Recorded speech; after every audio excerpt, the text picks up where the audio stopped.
The World Cup of Hockey is coming to our province. This will be Alberta's time to shine, right alongside the action on ice. Top-level play and a big economic boost in 2028. Plus a massive blaze at a high-end car dealership. So we had 13 apparatus that were on scene, so roughly about 40 firefighters were here. Fire tears through the building, destroying numerous luxury vehicles. And rallying against a two-tier healthcare system. Repeal Bill 11! Repeal Bill 11! Demonstrators want Ottawa to step into the argument. And I see no reason why pressure couldn't be put on the province to prevent this. CTV Calgary, local breaking news with Tara Nelson. Hello and thank you for joining us. A big announcement for the province of Alberta today, maybe even a bigger one for hockey fans. One of the game's premier events will be played in Calgary and Edmonton. The province's biggest cities have won their bid to host the World Cup of Hockey in 2028. Glenn Campbell has the details. I'm excited to announce that the 2028 World Cup of Hockey is coming to my very own hometown, Calgary, Alberta. I'm absolutely thrilled to announce that the semifinals and final of the 2028 World Cup of Hockey will take place in Edmonton, Alberta. With that, it became official. Scotia Place in Calgary and Rogers Place in Edmonton will host the 2028 World Cup of Hockey in North America. Prague, Czechia is the European host. NHL Commissioner Gary Bettman said the Alberta bid stood out. We're going to be in extraordinarily strong, exciting, state-of-the-art buildings for all of it. So when you put the whole package together, particularly the Alberta component, it really was a bid that stood out. Calgary and Prague will each see 7 games, 6 in the round robin and 1 elimination game in February 2028. Edmonton gets the semifinals and championship game. Alberta kicked in $15 million for the bid, while the federal government threw in up to $8 million. This could be the next opportunity for Canada and the U.S. to square off at this level. Just imagine what it will feel like to watch Team Canada take back its rightful place as champions of international men's hockey right here in front of Albertans in our own backyard. It will be pandemonium in oil country and the Sea of Red right across the province. Officials said the economic boost will be huge. The World Cup of Hockey is expected to generate an estimated $375 million in economic impact across Alberta, and in Calgary welcoming thousands of visitors, filling hotel rooms, and creating real opportunity for tourism and hospitality businesses across our city. Usually there's no love lost when the Flames and Oilers hit the ice for the Battle of Alberta. But for the World Cup of Hockey, the two work together on this bid, and this will be a chance for Calgary to show off its new arena to the world. I'm especially proud that this is the first major event announced for the new home of entertainment in the city of Calgary, Scotia Place. Competitors on the ice, but when it comes off the ice, this is what's good for Alberta, and that's why we got together. All right, Glenn's here with us. So, Glenn, this means our new arena absolutely must be finished on time. Will it be? Tara Hayes said in the press conference, everything is going to be on time with the new event center. And there's no doubt Scotia Place will be ready for the start of the 2027-28 hockey season. And, of course, for the World Cup in February of 2028. The World Cup of Hockey will feature 8 teams, which will be divided into 2 groups. The projected lineup right now include Canada, the United States, Sweden, Finland, Czechia, Germany, Switzerland, and the final team expected to be either Russia or Slovakia. Stay tuned.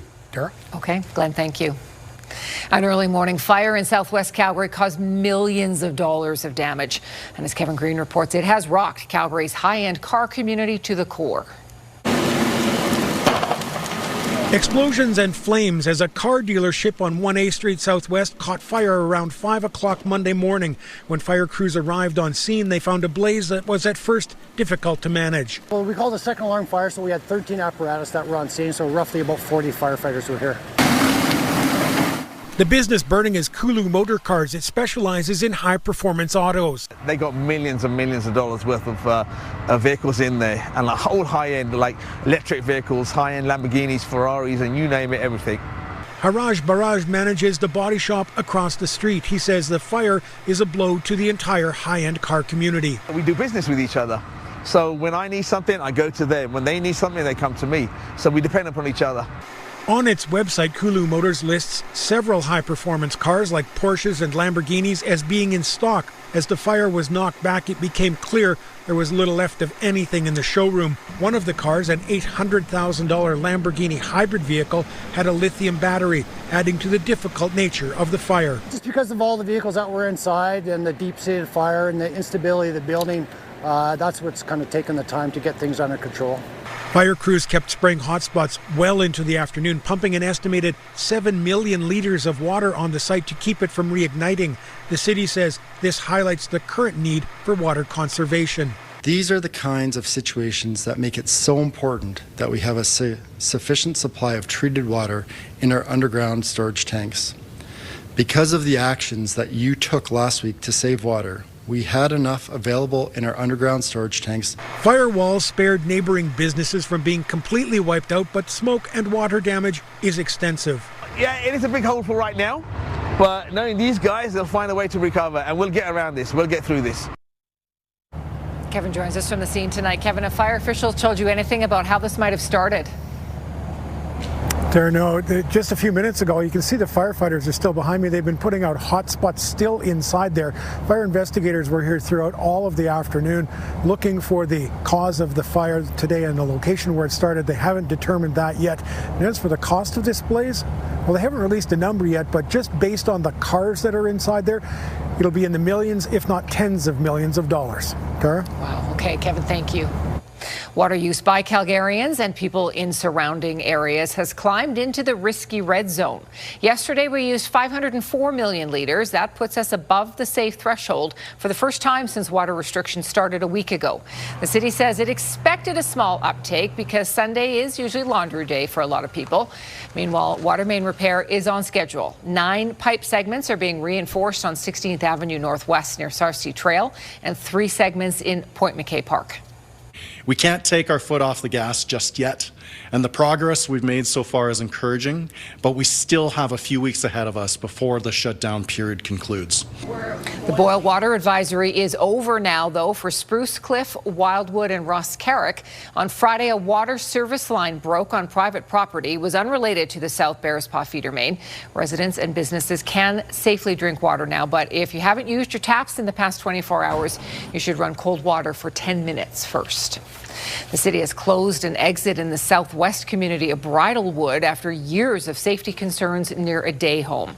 Barricades now prevent vehicles from turning right from 162nd Ave onto Bridlecrest Boulevard. Neighbors say they have seen drivers coming off Stony Trail onto 162nd Ave, often entering this corner at high speed, some losing control. Residents reported more than 10 collisions in the past 2 years. The Rainbow Blooms Day Home, which sits on the corner, also installed concrete barriers because of the safety concerns. The barricade will remain in place while the city works to find a permanent solution. Public health care advocacy groups rallied nationwide against a 2-tiered system today, pointing to Alberta's Bill 11 passed last year. They're calling on the federal government to enforce the Canada Health Act and take the new law to court. Tyson Fedor reports. Repeal Bill 11! Repeal Bill 11! A few dozen Calgarians rallying in one voice against a 2-tiered healthcare system in Alberta. I'm really concerned to see this proposal to put forward more for-profit care when healthcare is something that's central to being Canadian. The Health Statutes Amendment Act, better known as Bill 11, will allow doctors to work in both public and private settings. I believe that it's just been intentionally mishandling our money in healthcare to justify bringing in privatized healthcare. Protests were held outside Liberal MP offices in Ontario, Edmonton, Montreal, Winnipeg and Vancouver, all in response to Alberta's legislation. Calgary's Corey Hogan says the concerns are real. I have not discussed specifically this specific bill with the Prime Minister, but I do know the Prime Minister is a strong supporter of a strong, universally accessible public health care system. But the province says there will be rigorous guidelines for physicians to meet before they can practice privately. We are going to mandate that those who want to do dual practice have to continue providing the exact same service to the public system that they are today. The United Nurses of Alberta says fixing the system is easy. with added capacity and hiring more healthcare staff. This is nothing new. It's happened in more places than just Alberta. And what we see happen with that is, in the end, healthcare gets more expensive for everyone. While nobody has brought a constitutional challenge yet, protesters say Ottawa should head to court over it. Meanwhile, they will continue advocating for fully funded public health care. It's going to allow for employers to actually provide insurance for these healthcare services that used to be publicly delivered. Tyson joins us from the South Health Campus tonight. Tyson, the province is bringing in these new regulations later this year.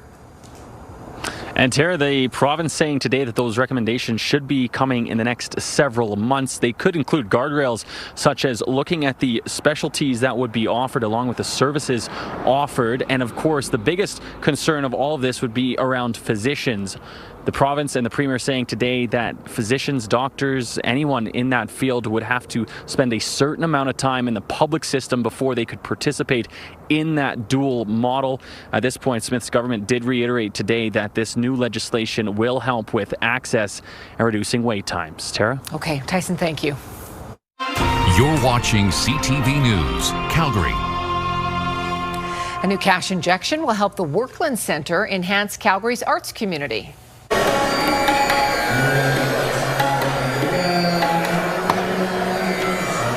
$250,000 is earmarked for the Emerging Visual Arts program and will bring everything under a single platform.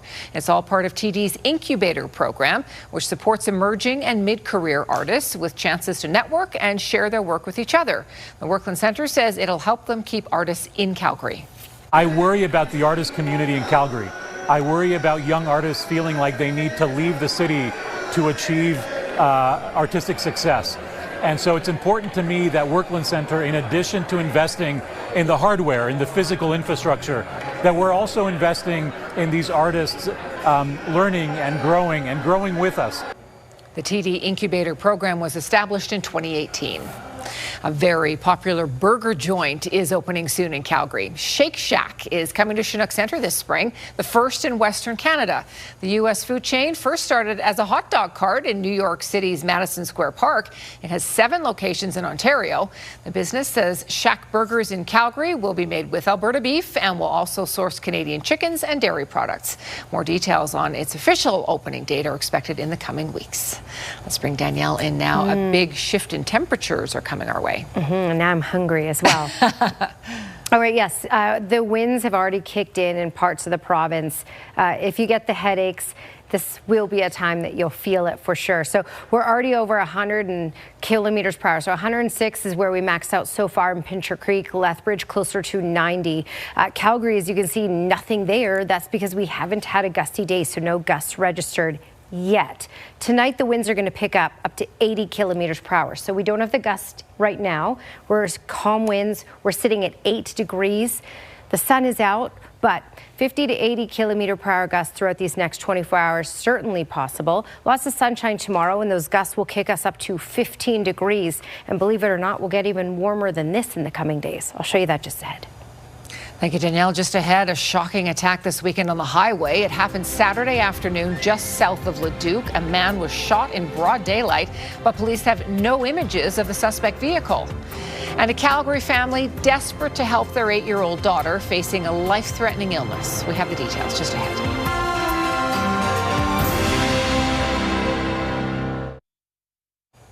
A 22-year-old Edmonton man is dead after being shot while driving on the QE2 just south of Leduc over the weekend. Now police are hoping witnesses or anyone with dashcam video can help them identify the suspect involved. Here's Amanda Anderson. It was on this stretch of the QE2 highway near Township Road 490 Saturday afternoon where police say there was some sort of altercation between a pickup truck and a car. They say the car was shot at, killing its driver, a 22-year-old man from Edmonton. What we know about the suspect vehicle at this point, we do believe that prior to this incident, it had been driving aggressively on the QE2. Alberta RCMP Major Crimes has taken over the investigation. We don't see a direct connection at this point suggesting to us this was a targeted shooting at this time. However, they haven't ruled out road rage as a factor. It's pretty early on. We're still trying to determine that aspect. Police say the suspect vehicle is a pickup truck, was dirty at the time, and is white or gray in color. It was last seen traveling south on the highway. It's certainly a shocking one that we really want to, find out who did this, get it, result in a successful conclusion that we can hold somebody accountable. There's always risks out in the public, right? But you don't expect to be seeing this in the middle of the day on the QE2. So it's one that we're taking very seriously. Police are asking for the public's help to find the shooter. They're hoping to speak with anyone driving through that area around 2:50 p.m. who may have seen something. We think there's a lot of people out on the highway at that time, a lot of people with dash camera potentially of the suspect vehicle. We're asking anybody that would have been out on the QE2 at that time to have a look at that dash cam. Again, you're looking for this pickup truck, very dirty, with this large decal on the back window of it. Tips can also be provided anonymously through Crime Stoppers. Amanda Anderson, CTV News, near Leduc. Calgary police are searching for a man wanted for performing an indecent act in front of children at a playground in Whitehorn. Investigators have released sketches of the suspect. He is between 70 and 80 years old, 5'6", and has a white-tipped beard with distinctive brown and red patches. He was wearing headphones at the time, appeared intoxicated, and was possibly recording children with a phone while engaging in inappropriate behavior. Police wouldn't say which playground, but say it happened December 12th. Anyone who recognizes the man is asked to call police or Crime Stoppers. A Calgary man who police believe is connected to organized crime has been arrested after allegedly posting on social media with a loaded gun. Officers executed a search warrant and seized several guns, weapons, and body armor from a residence along Home Road in the Northwest on March 5th. Police say a handgun was also found in the suspect's vehicle. 37-year-old Jesse Bain was arrested on outstanding warrants and is facing several firearm-related charges. He is set to appear in court tomorrow. This is CTV News, Calgary. Spring Danielle back in now as we look ahead to our 5-day forecast, which has some really nice temperatures in there. We do, yeah. Expect a lot of warmth for especially this work week. And we need something to kick it into gear, and that's going to be the winds. It's almost like when you're driving, you accelerate fast and then you can just coast. It's kind of what we're looking at. We need something to accelerate fast to pick up the temperatures. Then the winds will die down, and then we'll just coast with these warm temperatures and the winds will ease. Okay. 8 degrees is the temperature in Calgary right now, and Milk River and Pincher Creek. 7 in Medicine Hat and Lethbridge. Still a little cooler here, but we'll warm up for Drumheller and Brooks over these coming days as well. Most communities will get into the teens. All right, again, we're kicking this off with strong winds, so over 100 kilometers per hour so far in Pincher Creek, closer to 90 in Lethbridge. Medicine Hat, Brooks, around that 30 to 40 kilometer per hour mark, and we're all going to intensify with regards to our winds. So the wind warning is in place for Pincher Creek, Crowsnest Pass area, over to Lethbridge, and over to basically Tabor, down to Milk River and Coots. Also, Kananaskis area included in this too. Basically all the way up Highway 2, just to the south end of the city of Calgary. In the warning area, we're looking at gusts up to 100 kilometers per hour possible tonight and through tomorrow. Outside of the warning area, we're looking at 80 kilometer per hour gusts possible. So windy everywhere for these next 24 hours. Then the winds will start to ease, but we'll hang on to the warmth for the rest of the work week. All right, here's a look at what's been happening. We've had isolated pockets of showers down in the far south. We've also had a little bit in Calgary and up the QE2 towards Red Deer 2.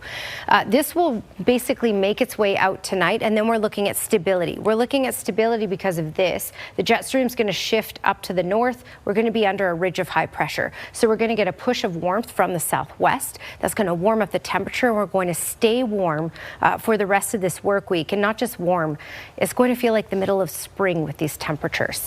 There's that moisture that we have right now mainly out of the way. So overnight we start to clear out, but the winds will continue to be gusty tonight and through tomorrow. So we'll have warm temperatures tomorrow. We'll have mainly clear skies tomorrow, but we'll be contending with the wind. After tomorrow, the winds will die down. We'll still have the sunshine and we'll still have the warmth. As you can see, that jet stream is going to push that moisture and the cloud cover all the way up and around us. So we're looking at stability for this entire work week. Here's your Action Furnace 5-day forecast. Tomorrow, St. Patrick's Day. Yeah, no big deal. We can contend with the wind. 15 degrees, gusts 50 to 80 kilometers per hour. Even warmer on Wednesday, up to 18. Similar idea for Thursday. Somewhat cooler, mid-teens by Friday. And then that jet stream will shift to the south for the weekend, dropping the temperatures to those lower single digits and likely bringing in some mixed precipitation on Saturday. A Calgary family is making an urgent plea for a living kidney donor to save their daughter. It comes as thousands of Canadians wait for a kidney transplant that can take years to happen. Jacqueline Wilson reports. 8-year-old Brianna Bodkin dreams of a future filled with horseback riding, dancing, and playing with her dogs. But for now, her world is measured in hospital visits and medication schedules. She is full of life. She's silly, sassy. Brianna was diagnosed with chronic kidney disease in June. She's now in kidney failure. Her medical team at the Alberta Children's Hospital is managing the condition with medication, but the family has now been told to begin the search for a living donor. A living donor lasts much longer than a deceased donor. So if we can find a living donor, then she can go straight to the transplant. Once the transplant done, she can go back to being a kid and just running around, and it'll last a lot longer. If we can't find a living donor, then she would have to start dialysis and be on dialysis every single night for about a year until we can hopefully find a deceased donor. Unfortunately, Jill and Rick Bodkin aren't able to donate after finding out they're both genetic carriers for the disease. To make matters worse, their other daughter, Brooke, has also been diagnosed with kidney disease, but it's at a less advanced stage than Brianna's. It's like winning the negative lottery. It was a complete shock to us. Brianna has type O blood, but even those with different blood types can help through the paired donation program, which matches multiple donors and recipients. We just want to kind of create awareness, get the word out there, really spread the word to people who might be interested in becoming a living donor, and not just for our girls, but for anyone out there. Around 2,900 Canadians are on the wait list for a kidney transplant. The average wait for a deceased donor kidney is 3 years and 7 months. They've done studies and follow-ups of living donors, and it shows that living donors, on average, live longer than people who've never donated an organ. And we're not sure why. Probably it's because they were so healthy to start with. If you want to learn more or be tested as a potential match, contact the Southern Alberta Transplant Program or the Kidney Foundation. Jacqueline Wilson, CTV News, Calgary. If you're considering donating any of your organs or tissue, it's important to register on myhealth.alberta.ca and share your decision with loved ones.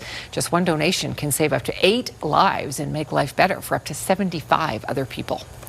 Donald Trump is asking for help to get oil moving through the Strait of Hormuz, but so far he's not getting much of a response. We'll have the latest on the war in Iran. And Cuba reports an island-wide blackout as the country's energy and economic crisis deepens.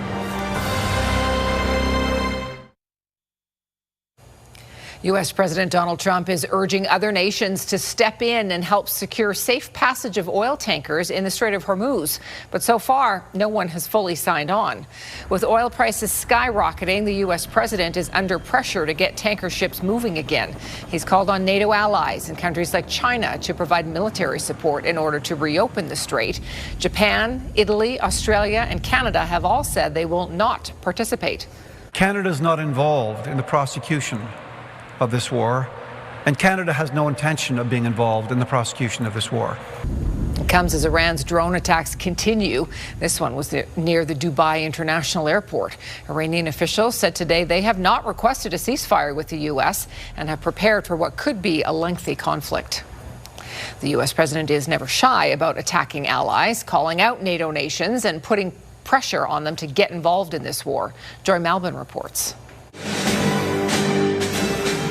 3 weeks into the Iran war that President Donald Trump chose to launch, the president demanding NATO nations come to his aid while mocking some of them. They weren't that enthusiastic. Well, we want to know, do you have any minesweepers?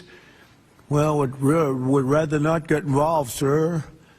I said, for 40 years we're protecting you and you don't want to get involved in something that is very minor. Not a small ask. The Strait of Hormuz is under attack by Iran. Tankers on fire, choking off 20% of the world's oil supply and sending gas prices soaring. The president wants warships to help escort tankers to keep the oil flowing. We get less than 1% of our oil from the Strait, and some countries get much more. Japan gets 95%. China gets 90%. Many of the Europeans get quite a bit. They should be jumping to help us because we've helped them for years. Trump is frustrated, even disappointed at NATO allies ripping into the UK and France, saying he's in talks with 7 countries, and it would be very bad for the future of NATO if they don't step up. Among other mistakes Trump made before undertaking this operation was not consulting adequately with our allies. He also didn't prepare the American people and didn't prepare the Congress. And I say all this as an advocate of regime change in Iran. The president claims the Iranian regime has been, quote, obliterated, and doesn't know if Iran's new supreme leader is alive or dead. They're saying that he lost his leg, one leg, and he's been hurt very badly. Other people are saying he's dead. The president has said the war could be over very soon, but he's also warned the U.S. is not ready to end it until Iran abandons its nuclear ambitions completely. Joy Malbon, CTV News, Washington. Prime Minister Mark Carney met with his British counterpart this morning in London. Carney didn't address Trump's pressure to help get ships moving again. A day earlier in Norway, Carney and NATO's Nordic members expressed hesitation to get involved in a war started by the U.S. and Israel. Carney and Starmer reinforced their support for Ukraine today, at war with Russia for more than 4 years. The Canadian PM also visited Buckingham Palace for a face-to-face with King Charles. Last week, Treaty 6 chiefs raised concerns about Alberta separation talk with the monarch. Cuba is facing an island-wide blackout. Officials are reporting a complete disconnection of the country's electrical system. This comes as Cuba's president warns that the island has not received oil shipments in more than 3 months and was operating on solar power, natural gas, and thermoelectric plants. A massive outage over a week ago affected the island's west end, leaving millions without power. Donald Trump said he believes he will have the honor of taking Cuba. It was Hollywood's biggest night, but some Canucks went home with the hardware. A look at some of the Canadian wins at the Oscars when we come back.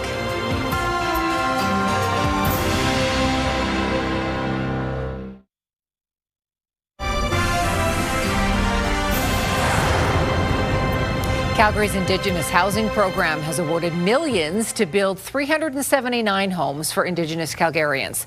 The investment totals $33 million for 24 different projects. Housing is more than just shelter, though. There's so much that goes in a home. It's about developing a home and building a home. Thousands of our nation members live within the city of Calgary and contribute to the community. We're valued members of this city.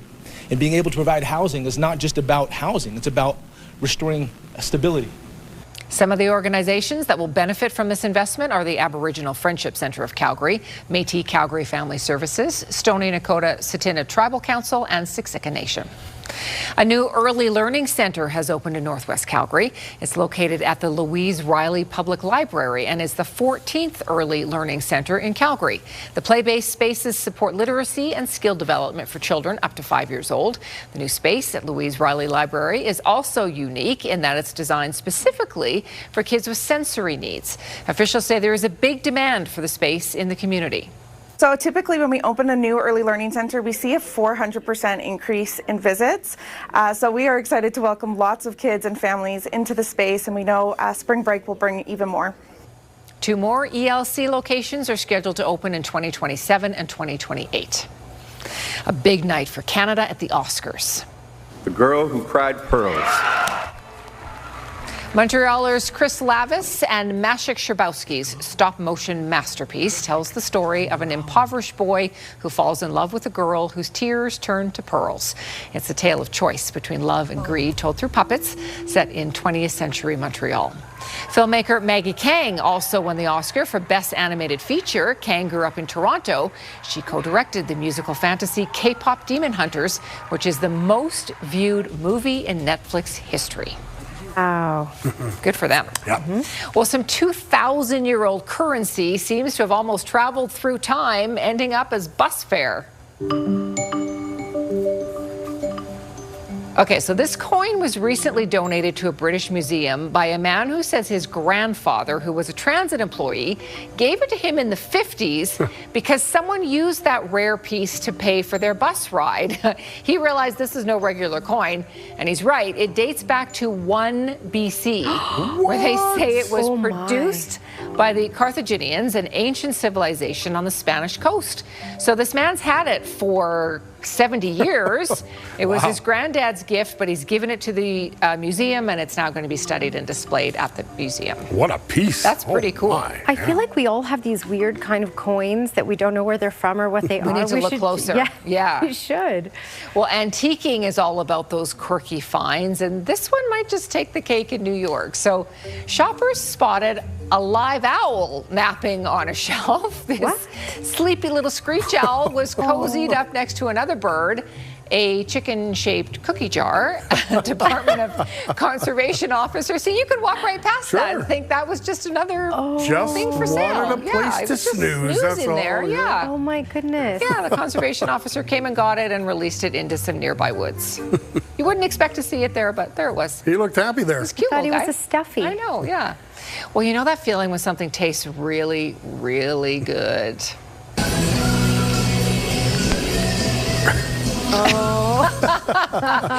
That's it. The eyes closed. I don't know if it was the hunger or the flavor, but sometimes you just bite into something and it is the perfect thing.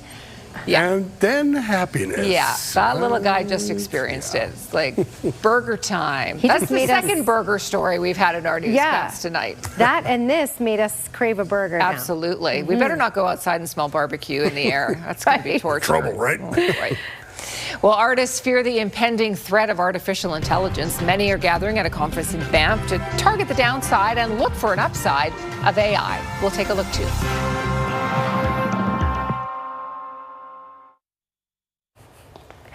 Okay, Skywatch weather camera. What a day we had. Yeah, we had that cloud deck over us. Certainly the Chinook Arch was in place, but the winds were calm, the temperatures were warm. We got up to 9 degrees today. We're still sitting at 8. Normal is 4. So this is quite a difference from what we had last week, of course, and temperatures will continue to soar. At this point, there's that cooler air in through Saskatchewan, Manitoba, and much of Ontario. And on either side of that, you can see the warm temperatures, and we're going to continue to climb here. So 8 degrees at the moment in the city and in Milk River and in Pincher Creek, 5 in Brooks, 1 in Drumheller, and around that 7 mark for Lethbridge.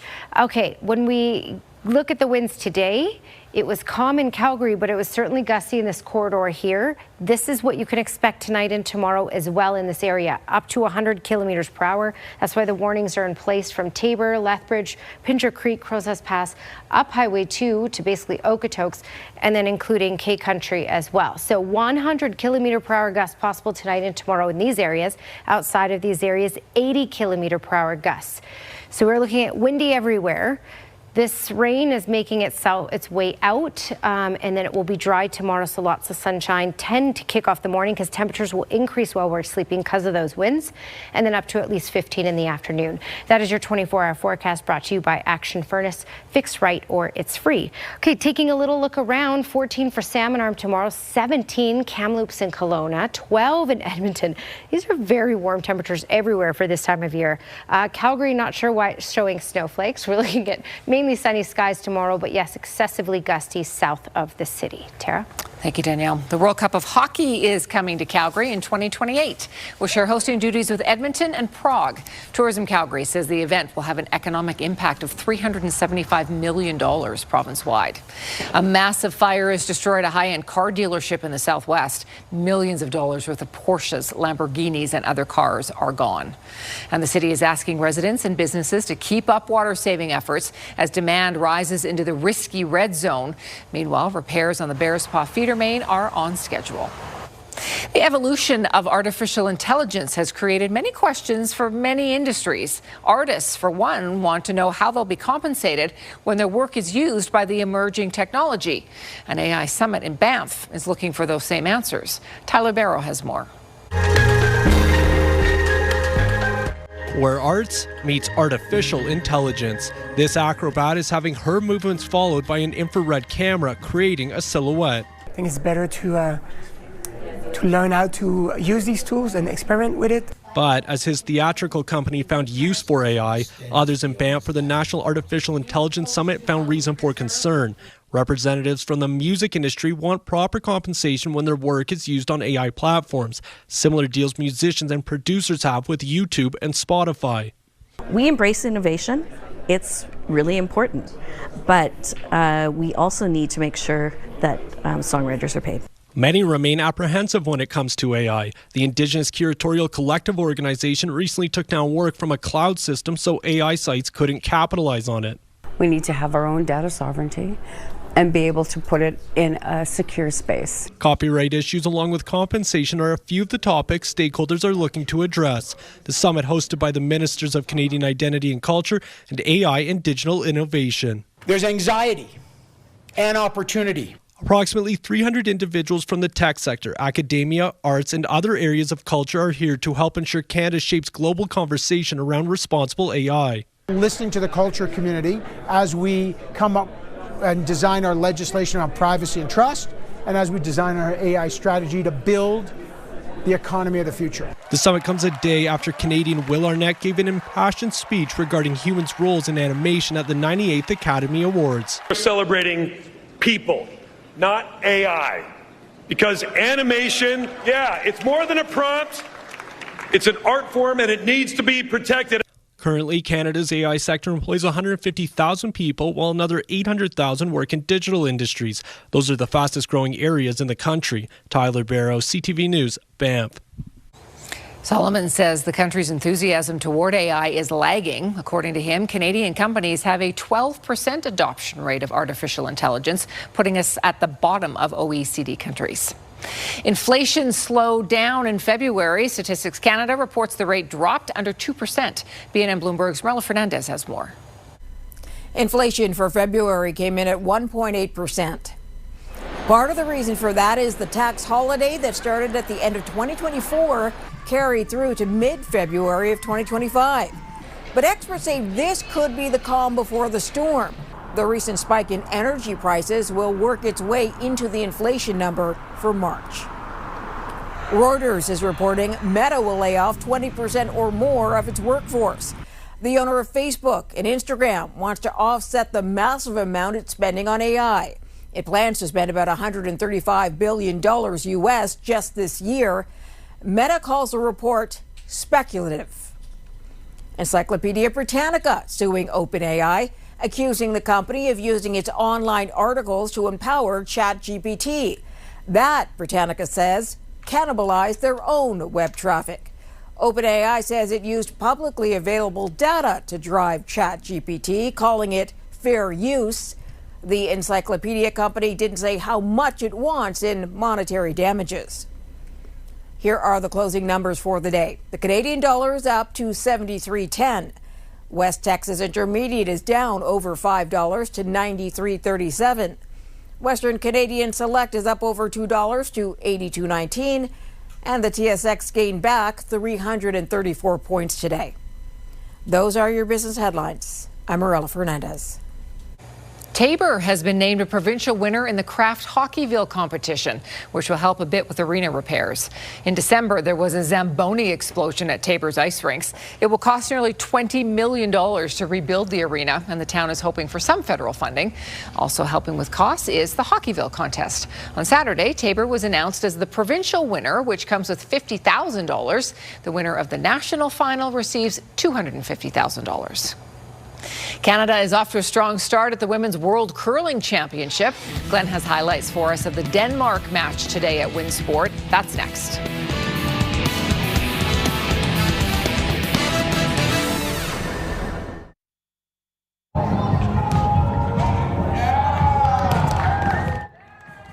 We're getting our first look at what Team Canada will be wearing when they hit the pitch at the FIFA World Cup this summer.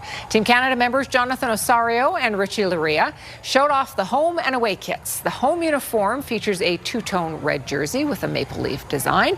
The away kit is black with a white cracked ice pattern. Canada will play its first World Cup game on June 12th in Toronto. The Calgary Flames wrap up their 5-game road trip tonight. Glenn is back with us. Glenn, not a lot of wins on this trip so far. Tara, the Flames have just one win, and that was against New Jersey. Tonight, they wrap things up against the Wings in Detroit. And the Flames, well, they actually open up the scoring late in the first period. Nice passing play here. Matt Coronado to Matvei Gridin over to Morgan Frost. Tick and tack and toe. Flames up 1-0. Wings get it back in the second. Alex DeBrincat spots a wide open Patrick Kane, and the veteran goes in and fires it past Dustin Wolf. Makes it a 1-1 game. Wings take their first lead of the game. Later in the second, nice setup here from Albert Johansson over to Emmett Finney, his 12th, and it's a 2-1 game.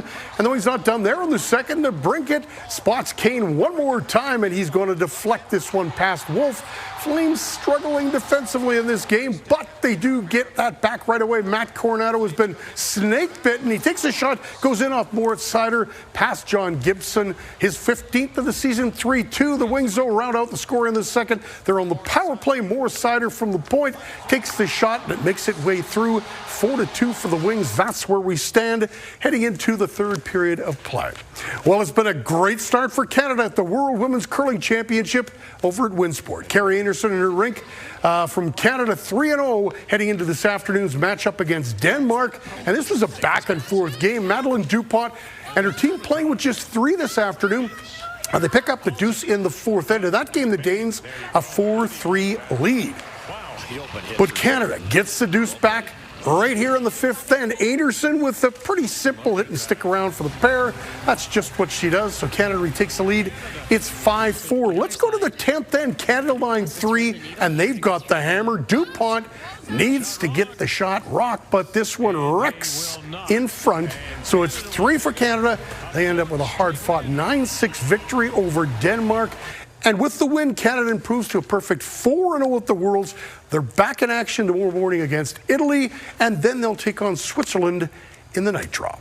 And we'll be there tomorrow night. Exciting so far. Wow. Thanks, Glenn. Our weather's pretty exciting, too. It sure is, you know, and I would say, though, it's a little tough to enjoy warm temperatures when it's so windy, and it will be so windy. Southern Alberta was so windy today. Yes, and so those gusts will continue in southern Alberta, and for Calgary will pick up to 80 kilometers per hour. You'll even hear that picking up tonight. So for St. Patrick's Day, it'll be bright and warm, but definitely windy. So no rainbows that we'll see with the pot of gold. Or maybe some people will find that. I don't know. Anyway, Wednesday, 18 degrees. Thursday, 17. So very toasty temperatures for this entire work week. And then the weather pattern will shift for the weekend.